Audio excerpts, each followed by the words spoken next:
Everyone is part of a bigger story. It's a bigger story than you can imagine. It's a big story about a really big God. Discover the story that shows you the character of God.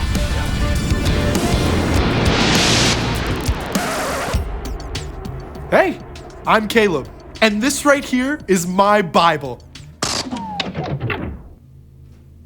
Okay, you can't see it yet, but I promise, it's right here.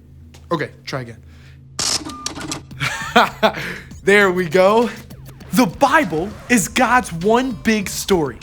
He inspired dozens of authors over hundreds of years to write down histories, poems, letters, and eyewitness accounts. Even though most of these people didn't see God directly, they saw the things he did, the way he moved, the amazing love he's shown to his people throughout time. Choosing to believe in what you can't see because of what you can see, that's faith. And I've got 4 stories to show you what faith can look like. We get started in the book of Hebrews, way in the New Testament. Here, the writer of this letter assures Jewish believers and us that we can trust God's plan. Faith is being sure of what we hope for. It is being sure of what we do not see. Hold on. What about seeing is believing? Well, Jesus himself said, "Blessed are those who have not seen me, but still have believed." Wrap your eyes around that. Let's hop back to Acts to see faith in action. In chapter 9, we meet a man named Saul, later called Paul. Well, whatever his name, he is not a good guy. In fact, Saul hates Jesus' followers so much that he's leading the charge to wipe them out. But it all changes when he takes a trip to Damascus and comes face to lightning bolt with someone he never expected to meet. We keep moving, same chapter, new scene. Saul's made it to Damascus, but he's completely blind. So God speaks to a Jesus follower named Ananias. See, God's given Saul a dream that Ananias will restore his vision. But Ananias is like, what? This guy is dangerous. Now, Ananias has a choice. He can hide out or run straight to face down his fears. We wrap up in Acts 10, where we meet up with the Apostle Peter. Peter's been busy sharing about Jesus with his fellow Jews, but turns out God's plan is even bigger than just that. God tells a non-Jewish man named Cornelius to send for Peter. At this time, Jews and non-Jews don't mix, so a call like that would be Peter's cue to say, "So long, sayonara," not happening. But before the messengers arrive, God sends Peter a meaty vision that spins his view, just like a rotisserie. Following God changes how you see yourself, how you see others, how you see everything. Choosing to believe in what you can't see because of what you can see, that's faith. And I can't wait to see how it plays out in you and me.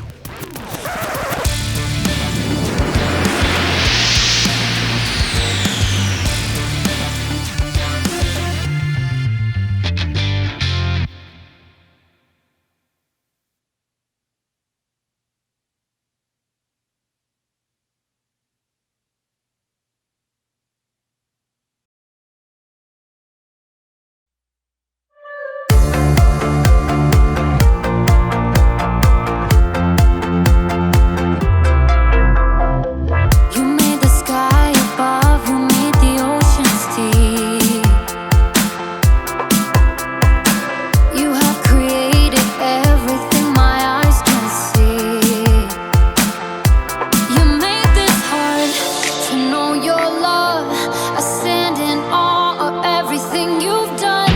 I will live my life to know you more.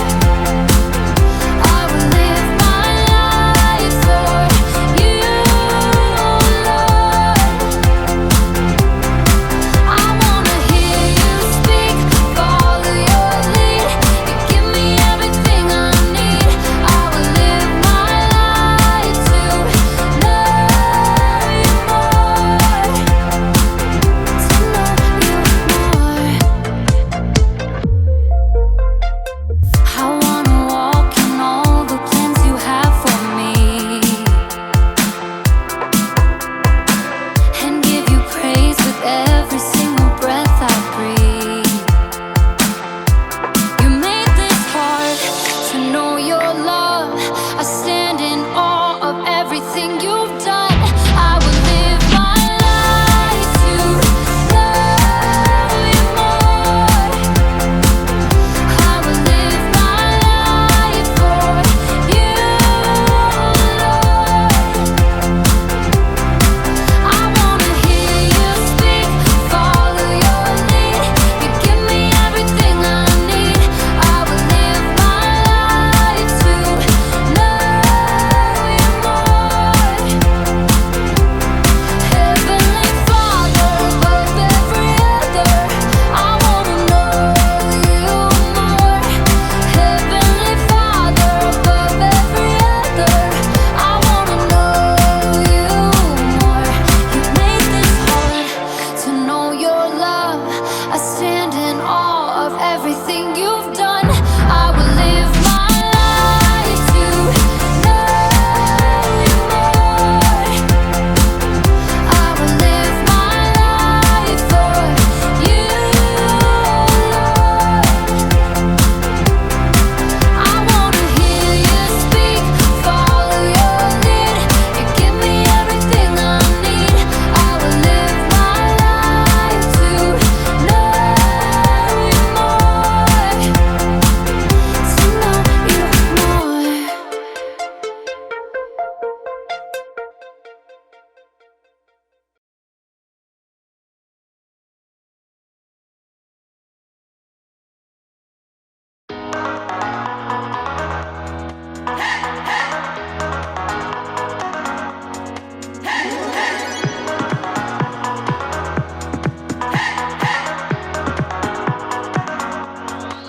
This is my faith, this is my focus. All of my days, I know where my hope is. I'll live it loud, I'll shout the chorus, because I know, oh, you're always for us. And even when it's hard for me to see, I will trust in you, I will believe. And even when it's hard for me to see, I will trust in you, I will believe. And keep on looking to you for where I'm going, knowing you go there too. I'll keep on looking to you. I'll fix my eyes on you. You are my only focus. You are my only focus. You are my only focus. I fix my eyes on you, on you, on you. This is my faith, this is my focus. All of my days, I know where my hope is. I'll live it loud, I'll shout the chorus, because I know, oh, you're always for us. And even when it's hard for me to see, I will trust in you, I will believe. And even when it's hard for me to see, I will trust in you, I will believe. And keep on looking to you for where I'm going, knowing you go there too. I'll keep on looking to you. I'll fix my eyes on you. You are my only focus. You are my only focus. You are my only focus. I fix my eyes on you, oh yeah, oh yeah. Woo! You ready? Come on, let's go. Hands in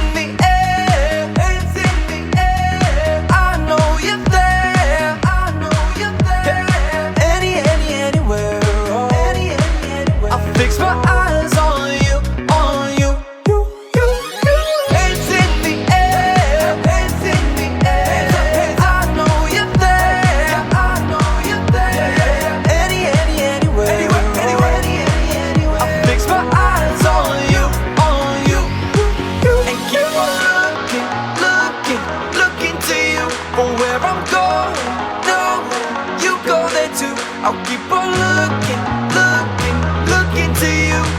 I fix my eyes on you.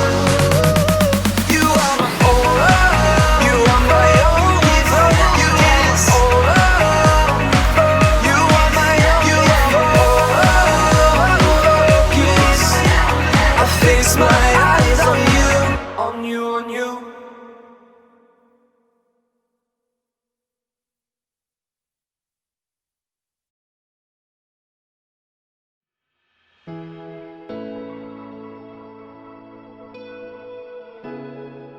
Hey everybody, I'm Erica, and welcome to my Summer STEAM Lab! Today, I'm challenging myself to some optical illusions.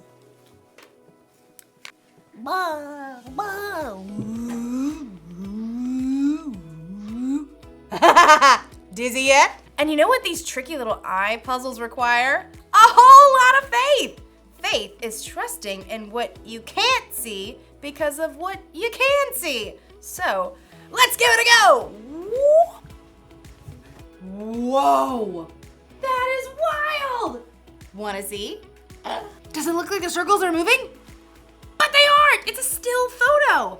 The way the gray and the black and the white are used makes it look like it's moving. Crazy, right? Do I look like I'm moving? Now, this one is easy. Okay, which of these objects is bigger than the other? Object A. Duh. All right. Wait.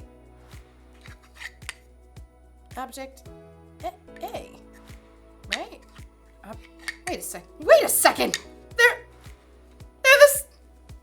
the same size.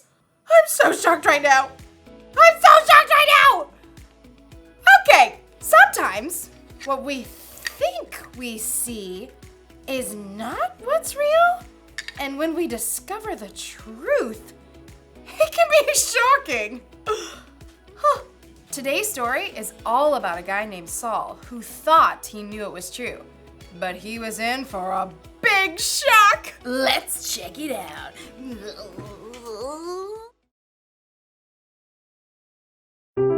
The Bible. It's 66 books of history, stories, letters, and poetry that fit together to form God's one big story. The epic adventure of how He created us and loves us so much that He made a way to rescue us. As we travel through the Bible, from Genesis to Revelation, we discover people who met God and found their lives changed forever. Now for an amazing story, inspired by the book of Acts. Chapter 9, verses 1 through 9. If anyone was set up for the good life, it was Saul of Tarsus. Greetings.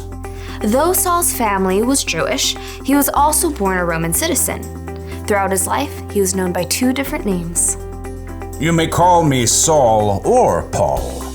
As a young man, Saul was sent to Jerusalem to study with the famous Rabbi Gamaliel. Let's see. You have achieved 100% in classical literature, 111% in philosophy, and in ethics, 99%. I vow to do better.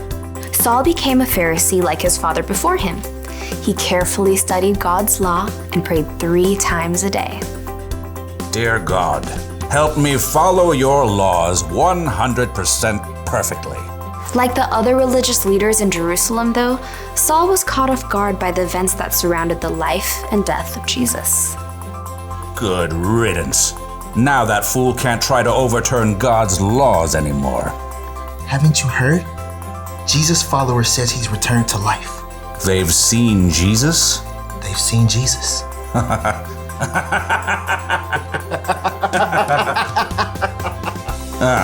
Those riffraff will slink away soon enough. Against all odds, the followers of Jesus didn't fade away. In fact, the numbers began to grow. 5,000? You're telling me that 5,000 people are following the way of a dead man? Well, technically, they think he's alive. Not helping. The religious leaders in Jerusalem did everything they could to squash the new movement. They even arrested a leader among the Jesus followers named Stephen. After telling lies about him, they dragged him outside the city. This man is a disgrace. Saul stood by and held the coats of the men, who picked up stones and threw them at Stephen, until they killed him. If Stephen had just let go of this Jesus nonsense, he wouldn't have had to die. It's terrible. I heard people are following the way of Jesus in other cities too. What? Inconceivable. Saul quickly became known for hunting down people who believed in Jesus. When he discovered that some Jews in Damascus were following Jesus, he went straight to the high priest. This Jesus thing is spreading everywhere. I'm aware. They think he's alive. Hashtag yup. Someone should do something. I hope you have something constructive to say. Give me letters to the synagogues in Damascus so I can arrest all the believers and bring them back here. Now you're talking. Saul set off for Damascus with the blessing of the high priest. He traveled with a group of men to arrest the believers they found. After days on the road, they neared the city. There it is. We'll make it by lunch. No, we must take time to pray. As he did 3 times every day, Saul stopped and turned to Jerusalem to pray, certain God was on his side. Dear Lord, help me to catch every single one of those despicable Jesus people. Suddenly, a light more brilliant than the midday sun blazed down around Saul. He staggered, fell to the ground, squeezing his eyes shut against the glare. Saul, why are you opposing me? Saul gasped. It felt as though the whole earth shifted beneath him. Who are you, Lord? I am Jesus. I am the one you are opposing. The men around Saul stared in horror and confusion, unable to speak. They could see no one, but heard a sound, perhaps like a roar of thunder.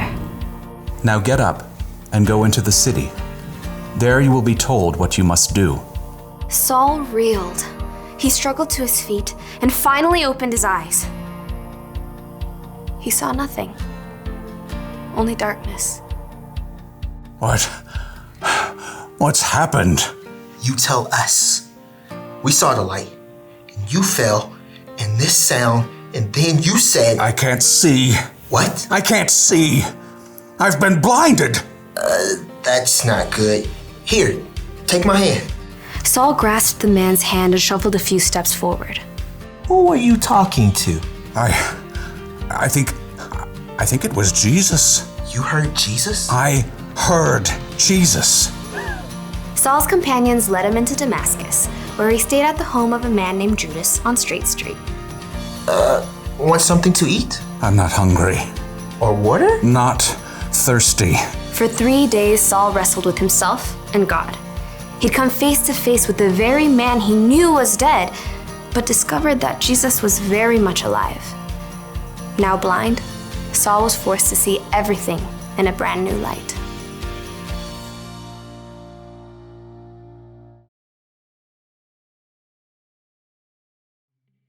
Okay, there's supposedly a picture of a dinosaur hidden in this image. Focus. Okay, I'll just have to have faith that there's a dinosaur in this picture because I do not see it. Speaking of, Saul literally couldn't see after his encounter with Jesus, but in a way, he could see better than he ever had before. Anyway, Saul saw everything. And Jesus made a way for everybody to be saved from their sins. After Jesus went back to heaven, he gave his followers the Holy Spirit. And then many more people believed in Jesus too. Saul wanted to stop the Jesus followers, and he really tried. But Jesus wanted Saul to know a better way. You know, it's amazing how God has revealed himself to people all throughout history. Saul, who is also known as Paul, so Saul and Paul are actually Saul Paul, was no exception, and neither are you. Just like God opened Saul's eyes to see the truth, he can open our eyes too. He may not appear to you in a bright light, but God can get your attention in all kinds of ways, like through nature. Or a conversation with a friend. That's really good. I like that. You're so wise. A song on the radio. God can even use your own circumstances to help you know Him. And when you focus in and really see Jesus for who He is, the Savior of the world, it can change how you see everything. So that's the one thing to remember today. Knowing Jesus changes the way you see everything. It's like Jesus gives us brand new glasses to see out of. I can't really see out of these ones, but it's a different way to see. So that's exciting. Oh, perfect. Well, that's all I got for this week. Oh, perfect. These coffee beans want to wave goodbye to you.